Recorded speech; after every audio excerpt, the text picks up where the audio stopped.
Happy Monday and welcome to another episode of Brain Scratch, Case Cracked. I'm John Lorden, and Case Cracked is the show where we look into a mystery and what is the critical piece or pieces that help solve that mystery. Before we start today's episode, I have to tell you about an amazing opportunity to give back to the families that we talk about so often on this channel. If you sign up to try Magellan TV using the link in the description box below, not only will you find an amazing documentary-focused streaming service with a growing true crime catalog, but they will also donate $10 to the Cold Case Foundation. All you have to do is use the link below before the end of July 2020, and you'll be helping families looking for answers. Now, this isn't an ad, but Magellan TV supports several shows that do respectful true crime, and now they've found an amazing way to contribute even more. I hope you'll give them a try and support a great organization at the same time. On to today's case. This is one that we like to call the Barefoot Murderer. Roy McCaleb's life revolved around his 3 kids. As a young man, he entered the Korean War, and when he returned home to his native Texas, he married a woman that he would be with for 22 years. The couple had 3 children, 2 of which were born with Friedreich's ataxia, a neurological disease. That disease would claim the life of one of their 2 daughters, Brigitte, and would rob their son, Alton, of the ability to walk. The marriage unfortunately ended in 1978. Despite all these setbacks, Roy kept his head down and worked hard. After 20 years of employment in construction for Brown and Root, he had finally worked his way up to becoming a construction foreman. In 1983, he was now in his 50s and had started to think about dating again. One day at work, he bumped into Carolyn Krizan-Wilson. Carolyn was divorced with children as well and worked at the same construction company in their offices. The two instantly hit it off. A year later, the couple married and moved into a suburb of East Houston, Texas, and blended together their families. On September 22, 1985, Roy was stuck at home, recovering from both a recent heart attack and back surgery due to an injury he had suffered at work. He was only days away from returning to his job, and that night he decided to turn in early. He took his dose of painkillers to help him sleep and retired for the evening. Because of his surgery, Carolyn had taken to sleeping in one of their 2 spare rooms, while her youngest son Robert and his wife used the other. Just after 11 p.m. that night, paramedics were called to the home. Roy had been shot once in the head and was barely clinging to life. As they rushed him to a nearby hospital, officers arrived and began questioning Carolyn and her son Robert. Carolyn stated that at 10:30 she was lying asleep in bed when an intruder entered the home. The man, who was dirty and wearing gloves but no shoes, entered Carolyn's room and woke her with a knife pressed to her throat.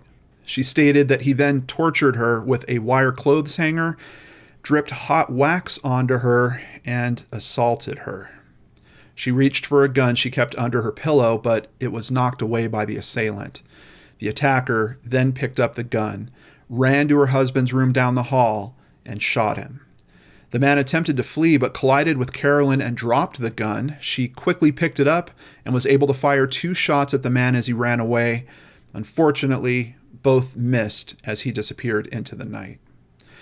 When asked if she could identify the intruder, Carolyn said no, but that she had seen him before. Just 10 days prior, while she sat at a nearby park in her car, the same barefoot man broke into her vehicle and assaulted her before running off into the night. When asked why she didn't report the incident to police, she stated she didn't want to add any more stress to her husband's recovery. When officers questioned her son Robert, they learned that he was in the bedroom across the hall when the incident took place, but he says he didn't hear anything. His wife could also offer little additional detail.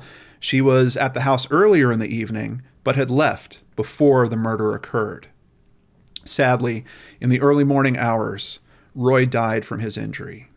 Now, investigators had to conduct a murder investigation and went back to the McCaleb home to collect more evidence. They first needed to verify Carolyn's assault and then needed to look for any evidence her perpetrator may have left behind. Her underwear hair samples, fibers, and her pajamas, which had 1 drop of dried blood on them, were taken as evidence. When she was asked to submit to a medical examination to produce a sexual assault kit, she declined, saying that she had already bathed. All investigators were able to recover were various bits of debris from the bathtub. Over the next few days, officers looked for any signs of forced entry or footprints around the perimeter of the home. After all, the assailant was reportedly not wearing any shoes. None could be found. They also searched for potential witnesses in the vicinity of the crime scene, using what little description Carolyn was able to give. As officers combed the area, Carolyn took to local media to plead for help. She hoped that going public with the story of her assault would not only bring in new tips, but encourage other women to report their assaults. Full of guilt, she told the press that if she had gone to police after the first attack, her husband would probably still be alive and other women wouldn't be at risk. Quote, "Maybe they could have been looking for him while he was walking the streets. He may be through with me. Maybe he's gone on to another town. Maybe he's moved across town. I'm terrified for other women." A year later, investigators had come up with nothing. No one matching the murderer's description was found, and no one had heard or seen anything that night. Now, they only had one suspect, and it was Carolyn herself. With the circumstantial evidence they possessed, even though officers felt she had something to do with the murder, they didn't have enough evidence to arrest her. They did, however, run into an interesting fact during their investigation, and in 1986 arrested Carolyn on charges of bigamy in the hope of pressuring her into a confession in the murder. You see, when she married Roy, she was still married to her previous husband, Melvin Laxon, and Melvin was one of many. Carolyn had been married 6 times, starting at the age of 18. When the bigamy charges were brought to court, they were dismissed. She refused to offer any kind of confession, and with no new evidence, murder charges were not pursued. Through the whole process, Carolyn remained stoic, never shedding a tear. The investigation into Roy's murder went cold. As the years went by, his children never gave up hope of finding his killer and held as many vigils and press conferences as they could, but no new leads were coming in. As advances in DNA testing became available, the evidence was tested and retested, but nothing new was ever found. Sadly, Roy's son Alton would lose his battle with Friedreich's ataxia and pass away, never finding his father's killer.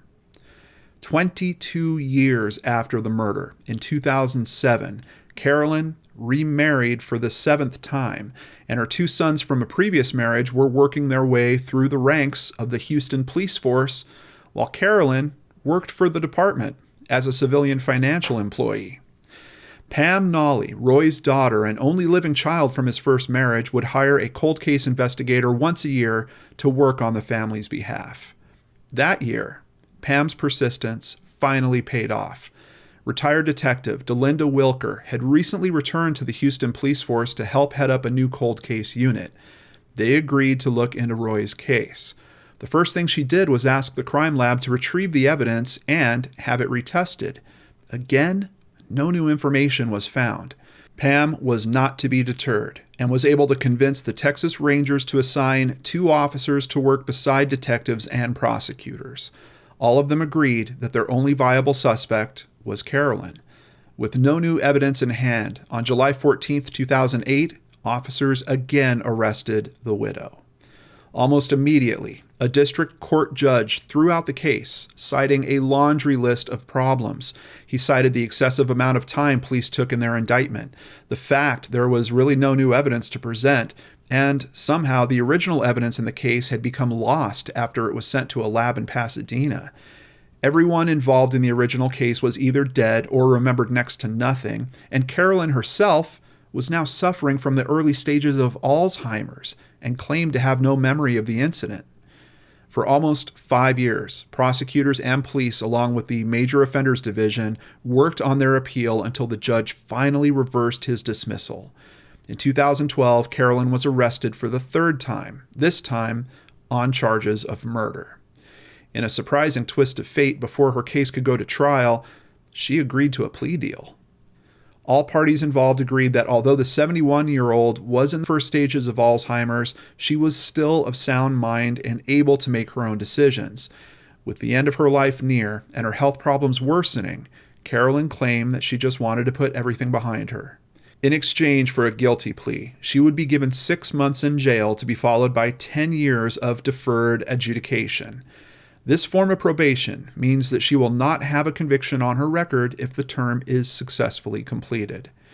She never gave an all-out confession, but on October 23, 2013, prosecutors stated that there was never an assault, nor was there any barefoot man.